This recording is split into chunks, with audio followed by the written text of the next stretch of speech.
شخص نے سوچا کہ امام ابو حنیفہ رحمت اللہ علیہ کے دامن پر ایسا دھبا لگا دیا جائے کہ لوگ ان سے بدظن ہو جائیں، لہٰذا انہوں نے ایک نوجوان بیوہ عورت سے رابطہ کیا کہ کسی حیلے سے امام صاحب کو اپنے گھر بلائیں، ہم تمہیں اس کے بدلے میں بھاری رقم ادا کریں گے۔ وہ جھانسے میں آ گئی۔ چنانچہ امام ابو حنیفہ رحمت اللہ علیہ رات کو گھر جاتے وقت اس عورت کے گھر کے سامنے سے گزرے تو عورت با پردہ ہو کر نکلی اور کہنے لگی کہ امام صاحب، میرا خاوند فوت ہو رہا ہے، وہ کوئی وصیت کرنا چاہ رہا ہے اور وصیت میری سمجھ میں نہیں آ رہی، اللہ کے واسطے آپ وہ سن لیں۔ آپ گھر میں داخل ہوئے تو عورت نے دروازہ بند کر دیا۔ کمروں میں چھپے ہوئے آدمی باہر آ گئے، کہنے لگے کہ امام ابو حنیفہ، آپ رات کے وقت ایک علیحدہ مکان میں اکیلی جوان عورت کے پاس برے ارادے سے آئے ہیں، اور ان لوگوں نے اس عورت اور امام صاحب کو پکڑ کر پولیس کے حوالے کر دیا۔ حاکم وقت تک بات پہنچی تو اس نے کہا کہ فی الحال انہیں حوالات میں بند کر دیا جائے، صبح کے وقت کارروائی مکمل کی جائے گی۔ امام ابو حنیفہ رحمت اللہ علیہ اور اس عورت کو ایک تاریک کوٹھڑی میں بند کر دیا گیا۔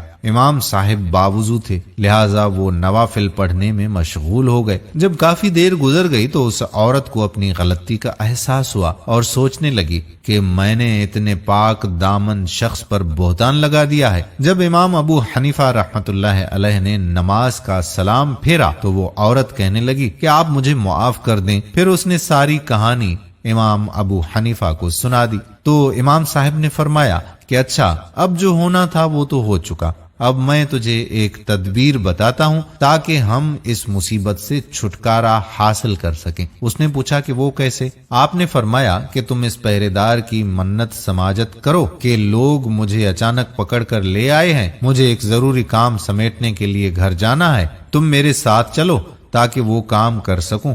پھر جب پہرے دار مان جائے تو تم میرے گھر چلی جانا اور میری بیوی کو صورت حال بتا دینا تاکہ وہ تمہارے اس برقعے کو لپیٹ کر یہاں میرے پاس آ جائے۔ عورت نے آخر منتیں کر کے پہرے دار کا دل موم کر لیا اور یوں امام صاحب کی اہلیہ محترمہ حوالات میں ان کے پاس پہنچ گئی۔ جب صبح ہوئی تو حاکم وقت نے طلب کیا کہ امام ابو حنیفہ رحمت اللہ علیہ اور اس عورت کو میرے سامنے پیش کیا جائے۔ اس دن بڑی بھیڑ موجود تھی۔ جب پیشی ہوئی تو حاکم وقت نے کہا کہ ابو حنیفہ، تم اتنے بڑے عالم ہو کر بھی کیا گناہ کے مرتکب ہوئے ہو؟ امام ابو حنیفہ رحمت اللہ علیہ نے پوچھا کہ آپ کہنا کیا چاہتے ہیں؟ حاکم وقت نے کہا کہ آپ ایک نامحرم عورت کے ساتھ رات کے وقت ایک مکان میں دیکھے گئے ہیں۔ امام ابو حنیفہ رحمت اللہ علیہ نے فرمایا کہ وہ نامحرم نہیں ہے۔ حاکم وقت نے پوچھا کہ وہ کون ہے؟ آپ نے اپنے سسر کی طرف اشارہ کرتے ہوئے فرمایا